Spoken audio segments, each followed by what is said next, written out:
get you some breaking news. Shravan is breaking details of what the army has said, that there was no firing. There was no firing in Galwan Valley.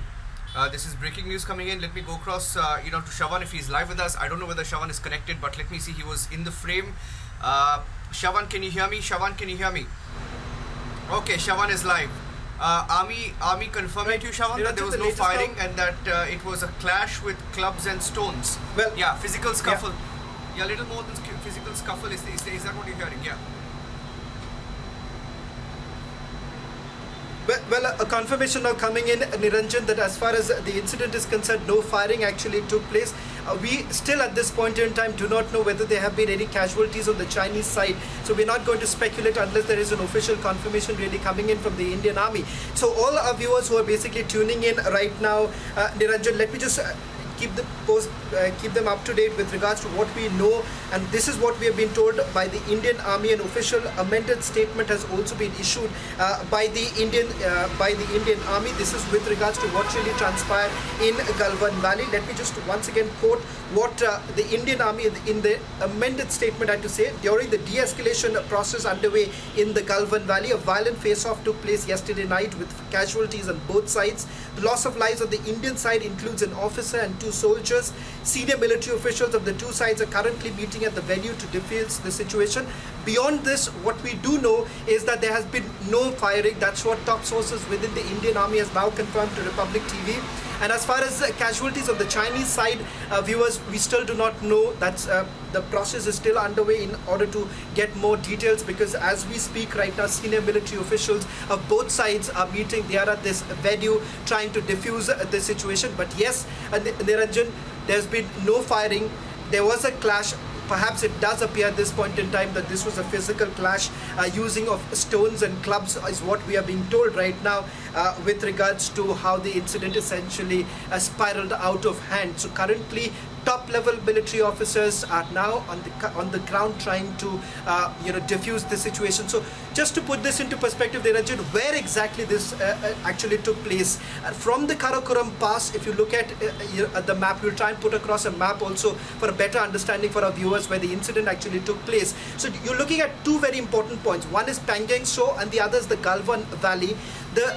The clashes essentially took place between Patrol Point 14 and DBO, a feeder road that is essentially being built. Now remember, when the standoff essentially began with regards to Pangyang Tso, we also saw a sort of a Chinese built up on the Chinese side of the LSA near the Galwan Valley, where there was a Chinese built up in terms of the number of vehicles that were basically brought in, and the troop deployment itself had substantially increased, something that even India had objected. As far as China is concerned, China raised their objections as far as a feeder road that was being built from Patrol Point 14 all the way to DBO, a feeder road that was being built, which once again India had made it absolutely clear in the military level talks that as far as any sort of infrastructure building is concerned, China cannot have any problem with that.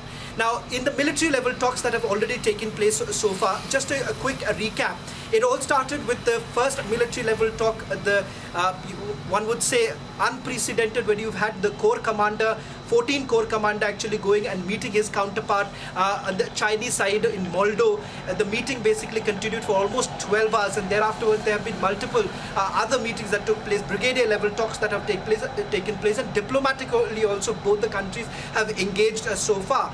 And both the countries all this while have been maintaining that the situation would be resolved in an amicable manner. Just a case in point is a few days ago when Indian Army Chief, soon after the passing out parade at the Indian Military Academy, General Manoj Mukund Naravne had basically said that this situation will be resolved through dialogue, and that's what Indian Army was essentially engaging in talks with the Chinese. But it does appear at this point in time that something really went wrong when the de-escalation process was underway last night, when a scuffle essentially broke out between the Indian Army and the Chinese Army. And as per the official statement, we have lost one of our officers of the Indian Army and 2 other soldiers as far as in this entire scuffle that took place, Niranjan. Okay, we're also being joined by Sriram Cholia, who's a strategic affairs expert, and Aishwarya, our political editor, is also joining us. Sriram, I'm just coming to you. Want to go across to Aishwarya to get a word in. Aishwarya, we heard what Rajnath Singh said.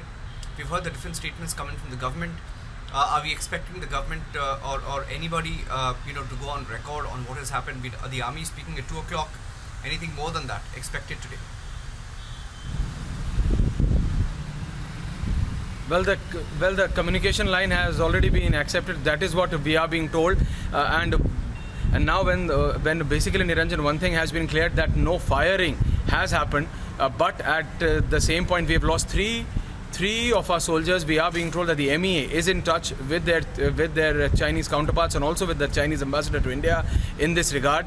But the fact remains that this, for the first time, there has been casualty on the Indian side, and this is a very, very serious issue, and this has happened during de-escalation. So Government of India understands. The Defence Minister is already speaking to the Minister of External Affairs as we speak right now. The Prime Minister is going, or rather has already been briefed, and the Indian Army is going to come out with an official statement at 2, because initially information was coming in of firing, but now Army has clarified that no there is no firing, no firing at all. Just a small clarification, Aishwarya.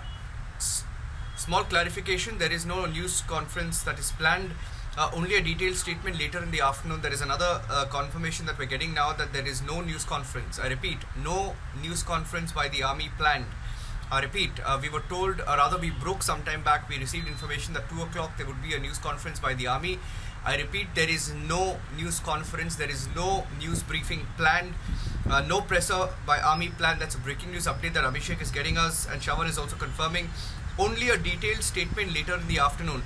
A detailed statement later in the afternoon, but no news conference. That's the update that we have. Yes, but you were telling us, Aishwarya, about the fact that the Prime Minister had been briefed about this. Well, it's a very sensitive situation, Niranjan, which is prevailing, and it is keeping in mind the Indian diplomatic conversation, which rather must be on already.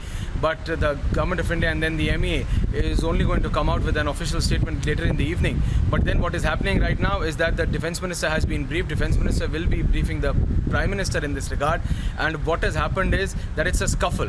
A similar scuffle took place on the 5th of this month, if you remember, and around 100 of soldiers on either side really got injured to a level that they had to be taken up, or rather taken back to their respective base camp hospitals. So the situation is really tense, but then the very sensitive issue which has come out is that India has lost 3 of its soldiers, 1 commanding officer and 2 soldiers have basically been beaten to death, because that is what the information has come in, that no shots have been fired, no firing on the LAC. So they have been basically beaten to death on the Indian side, and that is what is very, very sensitive, which is coming out, that they were on the Indian side. Indian Army is not an aggressor. Defence Minister had made it very clear. Everyone has clear that we will not cross the LAC. So the Indian soldiers were on the Indian side. So the Chinese Army, the Chinese ambassador, the Chinese government, which has already reached out to Government of India, that is what we are being told, according to the international agency Reuters, as of now, that they have already reached out to the Indian government, and they have urged the Indian government, Niranjan, not to take any unilateral decision to stir up the situation. They would want to sort it out. They basically understand that this is the India of 2020. You cannot do this, but India will not accept and cannot accept this kind of behavior from the Chinese army, that 3 of our soldiers are killed on Indian soil by the Chinese army. This is something which is completely unacceptable. Let me also get in. Yeah.